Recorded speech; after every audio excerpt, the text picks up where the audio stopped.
السلام عليكم حبايب قلبي، عاملين ايه؟ النهارده هنعمل مع بعض اكله جميله جدا شعبيه، طبعا مشهور بيها المصريين كلهم. هنعمل الفشه البقري، لا هي مسلوقه ولا متحمره.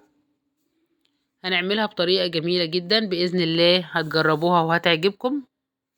بنجيب الفشه بتاعتنا سليمه من عند الجزار، ما هياش متقطعه. نبدا نغسلها سواء بملح وخل وليمون، او حبات طماطم مع شويه ملح، او حبات برتقان او سفندي، بما ان احنا في موسم البرتقان. بنسيبها في الشيء اللي احنا هنغسله بيه حوالي 10 دقايق علشان تطرد اي ريحة زفارة. بعد كده بنقطعها التقطيعة اللي احنا حابينها، سواء مكعبات او شرايح، اي طريقة مش هتفرق، النتيجة بتبقى واحدة في الاخر. بعد كده بنحطها في الطاسة بتاعتنا على النار لمدة 10 دقايق علشان نشوحها تشويحة كويسة من غير اي اضافات، لا ملح ولا فلفل ولا اي حاجة. بنشوحها علشان ننزل المية اللي موجودة فيها، علشان نطرد اي ريحة زفارة قبل ما نبدأ ان احنا نستخدمها ونسويها ونشتغل فيها. طبعا اول ما اللحوم بتاعتنا بتبدأ تشم النار، بتبدأ تتحول من اللون الوردي للون البني.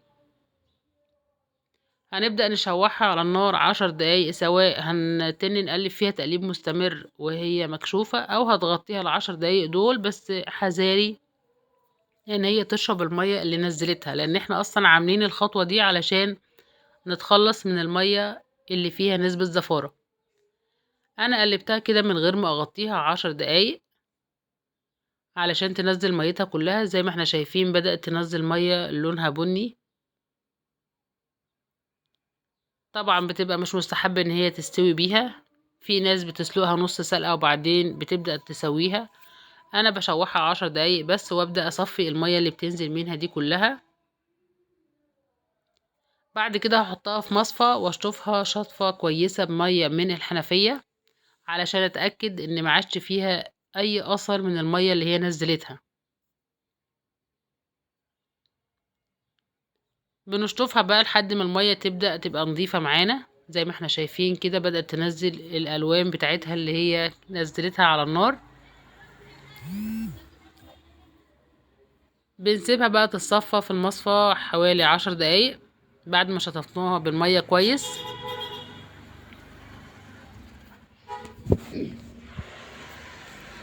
بعد كده هنجيب الطاسة بتاعتنا وننزل بحوالي 5 معالق من الزيت، او معلقتين من السمنة النباتي حسب الرغبة.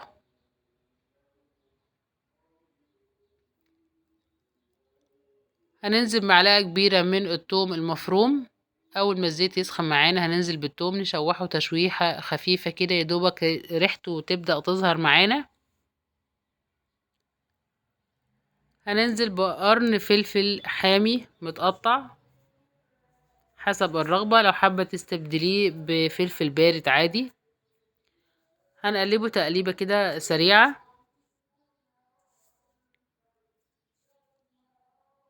بعد كده هننزل بحبتين 3 من الطماطم متقطعة شرايح او جوانح او قطع صغيرة، مش هتفرق، هي كده كده الطماطم بتستوي خالص، ما بقاش ليها اي اثر، ما بيبانش اصلا هي كانت متقطعة تقطيع كبير او صغير.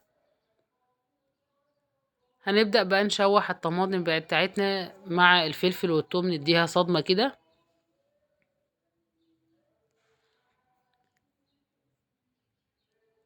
هننزل معلقة صغيرة من الفلفل الاسمر، معلقة كمون، معلقة بهارات، معلقة صغيرة من الملح.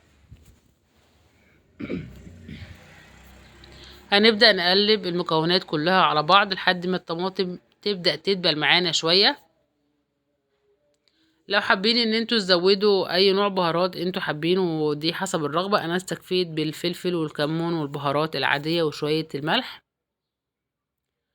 هنقلبها كده مع بعض لمدة 5 دقايق، تبدأ بس الطماطم تنزل شوية مية وتبدأ تتدبل معانا.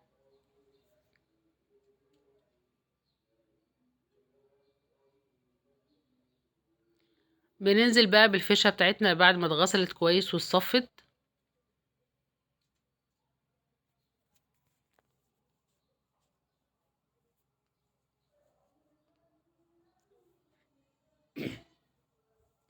هنبدأ بقى نقلب الفشة مع الطماطم والثوم علشان يشربوا كلهم من بعض كده. زي ما قلت لكم هما حبتين 3 طماطم مش اكتر، منحطش طماطم كتير علشان ان احنا مش هنطبخها يعني، بنخليها كده زي السوتيه. في الاخر الطماطم بتاعتنا بتستوي خالص، مبقاش ليها اي اثر اصلا طماطم، ولما بتستوي بنشفها خالص مبقاش فيها اي حاجه، مفيش نسبه ميه نهائي. طبعا احنا يعتبر ما بنحطش عليها نسبه ميه، هي الطماطم بتاعتنا بتبدا تنزل ميتها، بنقلبها مع بعض 5 دقايق كده وبنغطيها كويس علشان نحتفظ بالبخار بتاعها. فالمية بتنزل ميتها مع البخار، وكتمة الغطا بتاع الصينية بتاعتنا ما بنحتاجش مية بإذن الله. لكن لو حسيتي ان هي خلاص نشفت معاكي ولسه مستوتش، بتديها شكشكة مية من الوقت للتاني. انا غطيتها شوية، شايفين بدأت الطماطم تستوي معايا وبدأت تنزل مية بتاعتها، انا ما حطيتش اي مية نهائي، المية دي مية الطماطم. فبإذن الله هسويها. هننزل بفصين 3 من التوم متقطع شرايح. طبعا احنا حطينا توم في الاول بس شوحناه، انا حابه ان انا احط فصين كده حيين بيدوا طعم جميل، او انا اتعودت على كده. هنقلبها، شايفين معانا الميه كتير اهي بتاعه الطماطم، فهي باذن الله مش هتحتاج ميه نهائي معانا.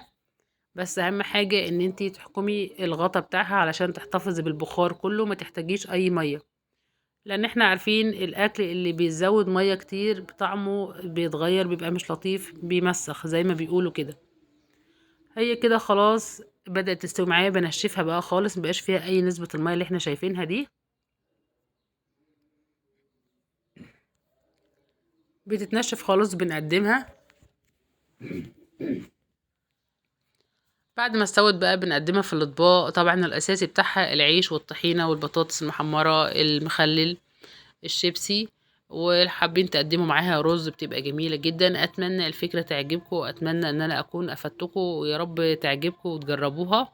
وبإذن الله مكملين مع بعض في وصفات بسيطة وسهلة، ونتقابلوا على خير في وصفة جديدة، والسلام عليكم.